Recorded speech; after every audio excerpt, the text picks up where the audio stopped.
soo dhawaada saaxiibayaal wiilkeenii sirta films bilowga sheekadu waxaan arkaynaa Victor oo ka shaqeynaya robotkiisa cusub prototype oo la yiraahdo A112 waxaa la jooga xaaskiisa Nadia iyo saaxiibtiis Katia saddexdoodu waxay sameynayaan robot aad u caqli badan oo awood u leh inuu qabto shaqo kasta isla markii mashiinka la shiday waxay tijaabiyeen socodka robotka markii hore robotku marar badan ayuu dhacay si fiican uma socon karin taasi waxay keentay inay yara walwalaan laakiin haddana Victor wuu sii waday shaqada laakiin markuu arkay robotku inaanu xakameyn karin awoodiisa oo uu alaabta jabinayo markaas ayuu isna murugooday si ay u dhiirigeliso Nadia waxay tiri waxaan kordhin karnaa awoodda maskaxda robotka haddana tijaabo bay ku jirnaa ee hawlwalin tartiib ayuu robotkii ku bartay socodka horumarkan ay arkeen aad bay ugu farxeen saddexdooduba tababar joogta kadib robotkii wuu sii fiicnaaday natiijooyinkaasna aad bay ugu farxeen maalin iyaga oo shaqeynaya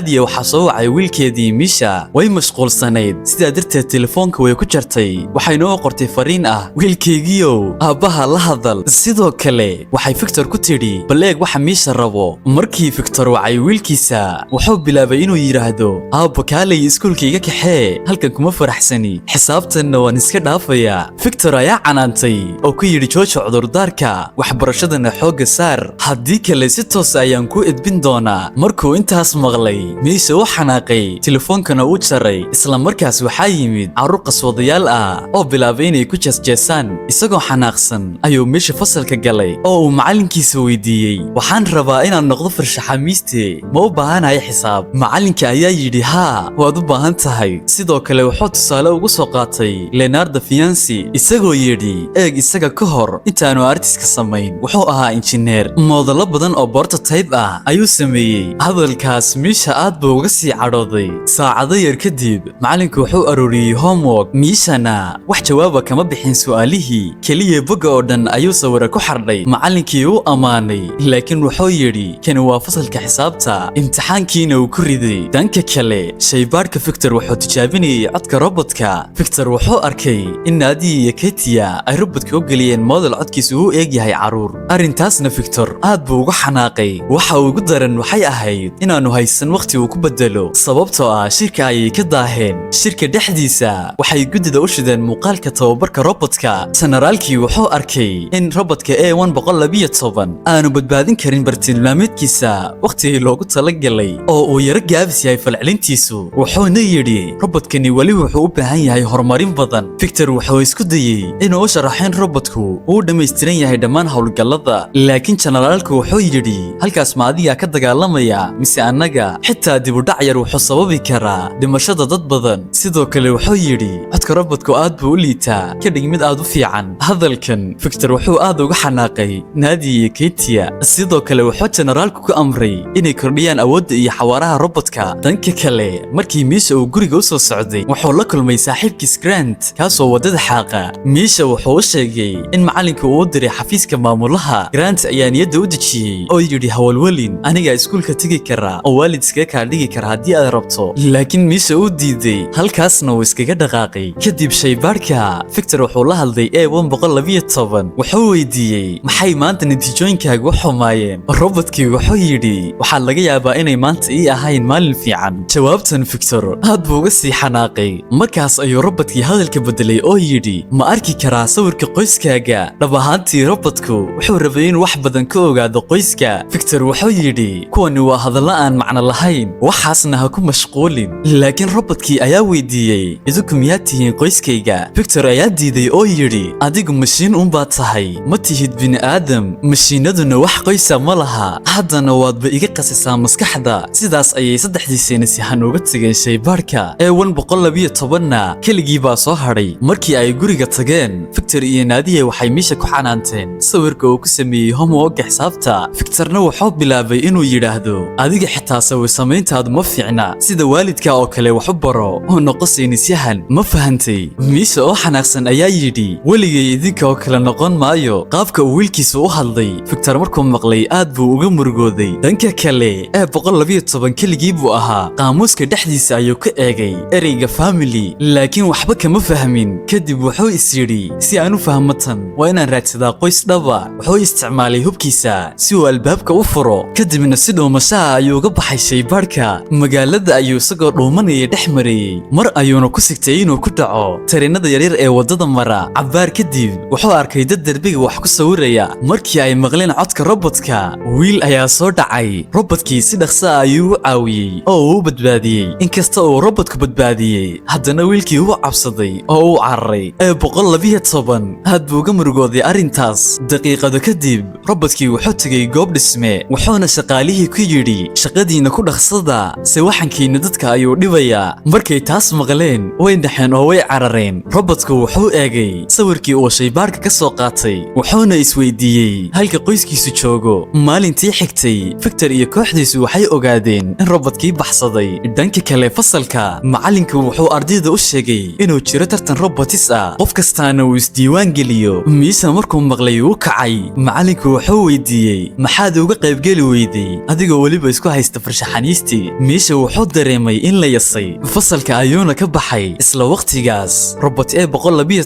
wuxuu soo gaadhay guriga miisha hoostiisa farihiisa robodka ayuu furo ka dhigtay oo albaabka ku furay markuu guriga soo galay wuxuu istaagay muraayadda horteeda wuxuuna dareemay murugo sababtaa wuxuu ogaa inuu weli keli yahay kadib wuxuu maqlay albaabka oo la furayo si degdega ayuuna u dhuuntay miisha ayaa guriga soo galay boorsadiisina dhulka ayuu ku tuuray xagga suuliga ayuuna aaday markuu gacmaha dhaqday kadib wuxuu arkay robodkii oo tuwaal ku dhuumanaya dhab ahaantii robodkuna suuliga ayuu ku soo dhuuntay miisha wuu naxay naxdintii awgeedna sinkayga ayuu gacanta ku dhuftay robodkii ayaa isku dayay inuu caawiyo oo yidhi waan ku daweynayaa miisha isagoo cararaya ayuu qolkiisa galay oo sariirtiisa fuulay robodkii wuxuu yidhi wax dhiba kuu geysan maayo waxaanu imid inaan ku caawiyo markuu arkay in wiilku fiican yahay wuu degay wuxuuna yidhi magacaygu waa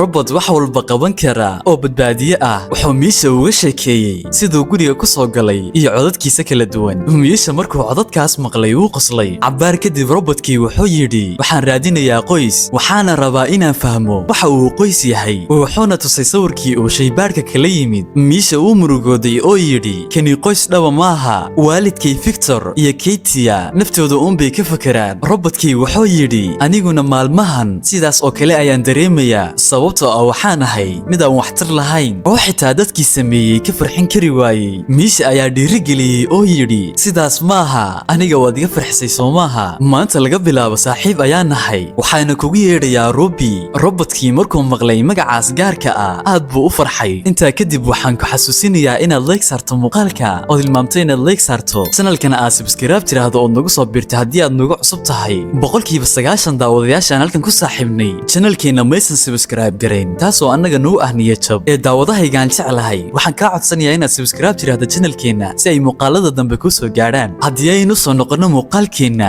dhanka shaybaadhka General Olch ayaa canaantay saynisyahanada oo yidhi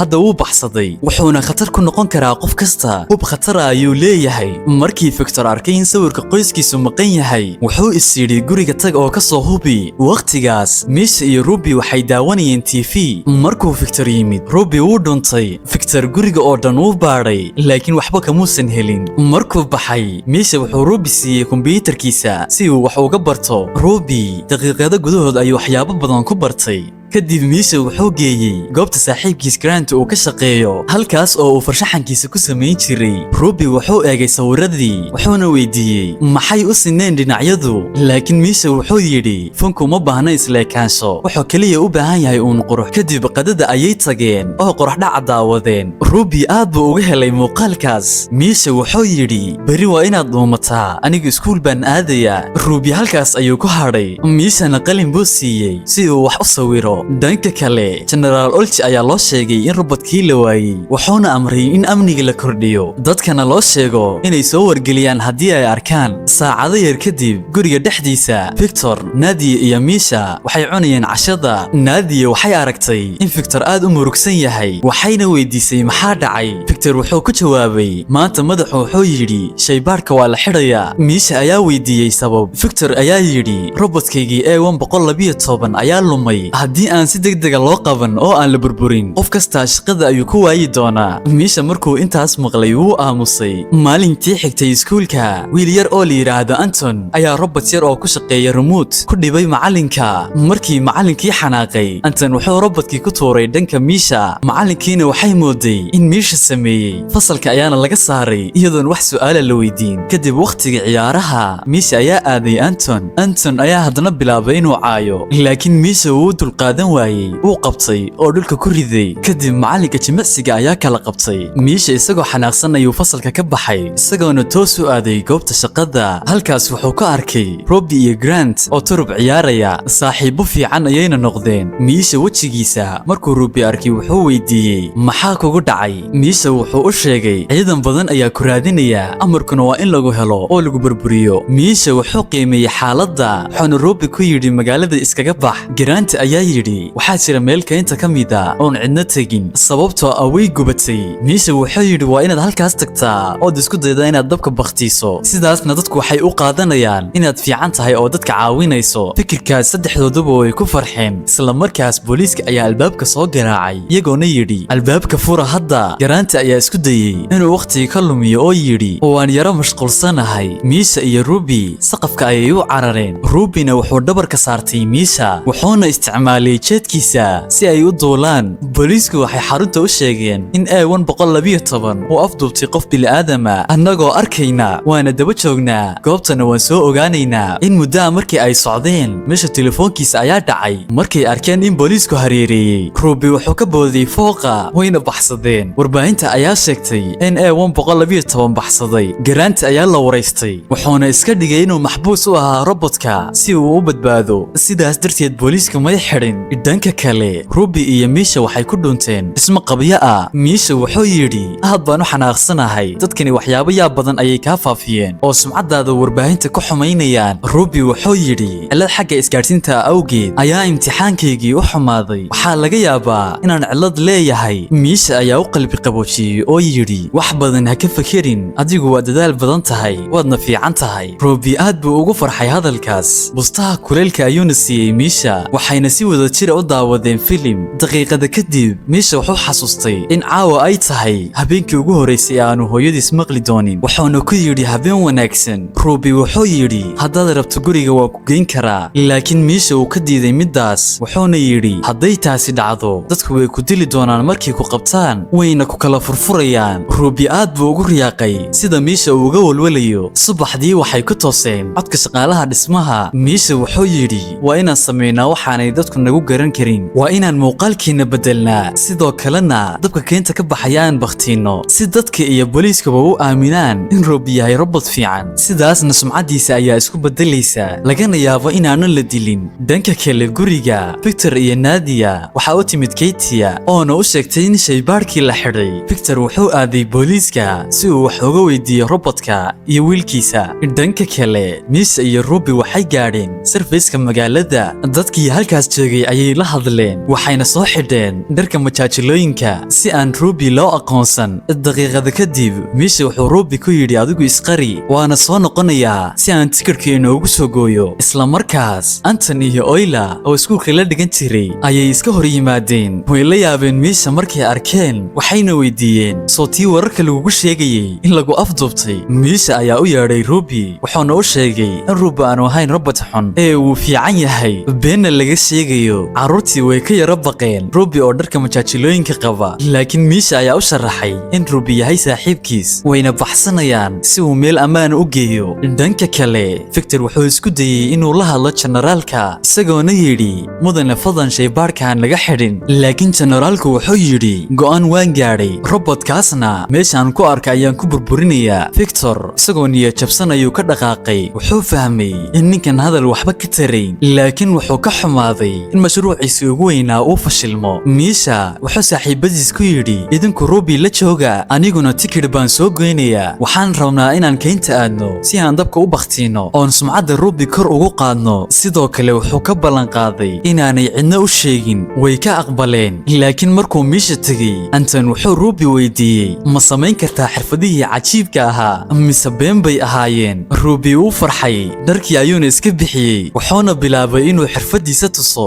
Anton ayaa teleefankiisa la soo baxay oo muuqaal ka duubay Oyla way xanaaqday Anton wuxuu yiri waxba igama gelin robot-kani inuu noolaado iyo inuu dhinto muuqaalkan Instagram ayaan dhiganayaa si aan followers badan u helo khiyaanadaas Oyla aad bay uga xumaatay Anton uu baxay Ruby iyo Oyla ayaana sheekaystay dhanka kale Misha waxaa qabtay laba waardiye oo gartay inuu yahay wiilkii la raadinayay daqiiqado kadib Victor ayaa laga soo wacay saldhigga walwalkii ayaa ka degay markuu ogaaday in wiilkiisii la helay dhanka kale Anton ayaa muuqaalkii internetka geliyay si dhaqso ah ayuuna u faafay ilaa uu ka gaaray kooxdii generaalka waxay go'aansadeen inay wiilkaas u tagaan oo ay su'aalo weydiiyaan saldhigga booliiska Victor wuxuu la kulmay wiilkiisa hab ayuuna siiyay wuxuuna weydiiyay halkee ayaa jirtay miyaadna maqal in robotkaasi uu yahay halis Misha wuxuu yiri Ruby waa saaxiibkay mana aha mishiin xun sida generaalku sheegayo waa robot aad u fiican wuxuuna u sheegay inuu saaxiibadiis kaga yimid wuxuuna aabihii ka dhaadhiciyay inuu geeyo goobtaas isagoona shardi uga dhigay inaanu booliiska u sheegin Victor uu ka yara labalabeeyay laakiin wuu aqbalay wuuna raacay Misha isla waqtigaas Oyla ayaa Ruby u samaysay make-up cusub Victorna wuxuu arkay in Ruby uu bartay hadalka si fiican fikirkiisuna isbedelay laakiin isla waqtigaas booliiska ayaa yimid Mishana wuxuu gartay in dib dhacayo saddexdooduna waxay u carareen dhanka dekedda laakiin askartii ayaa hareereysay General Olchina wuxuu amray in carruurta laga dhex saaro si robotka loogu dhufto hubka elektromagnetiga ah hubkaas oo burburinaya markuu Victor diiday Olch wuxuu go'aansaday inuu isticmaalo xoog askartii ayaana ku soo dhawaatay isla waqtigaas xariga wiishka ayaa go'ay container weyn ayaana ku dhici gaaray generaalka inkastoo generaalku rabay inuu dilo haddana Ruby wuxuu qabtay containerkii si aanu cidna wax u yeelayn cabaar kadib culayska containerka awgiis jidhka Ruby wuxuu bilaabay inuu burburo sababtoo ah hardwarekiisu ma qaadi karin culayskaas dadkii ayuuna ku yidhi ka fogaada Misha isagoo aad u murugsan ayuu u qayliyay saaxiibkiis ugu dambayntiina containerkii ayaa ku dhacay Ruby wuuna burburay gebi ahaanba Olch uu naxay isagoo isli waxaan rabay inaan dilo robotkan haddana wuu i badbaadiyey cabaar kadib containerkii waa la qaaday Mishana isagoo ooyaya ayuu macsalaamiyey Ruby Victor wuxuu isku dayay inuu aaminsiiyo wiilkiisa laakiin Misha wuxuu maqlay in robotkii uu dib u soo noolaanayo dadkii oo dhan way farxeen way caawiyeen wayna kaxeeyeen waqti kadib Misha wuxuu tusay Ruby iyo Oyla sawirada dhacdadan dhammaantoodna way ka heleen ugu dambayn dhammaantood casho ayay iskugu yimaadeen Ruby ayaa naadiye ka codsaday telefoonkeeda si uu qoyskan cusub sawir ula galo haddii aad ka heshay muuqaalka like saar channelkana subscribe day oo nagu soo biir haddii aad nagu cusub tahay si ay ku soo gaadhaan muuqaalada dambe waxaan inoo balana muuqaalkan xiga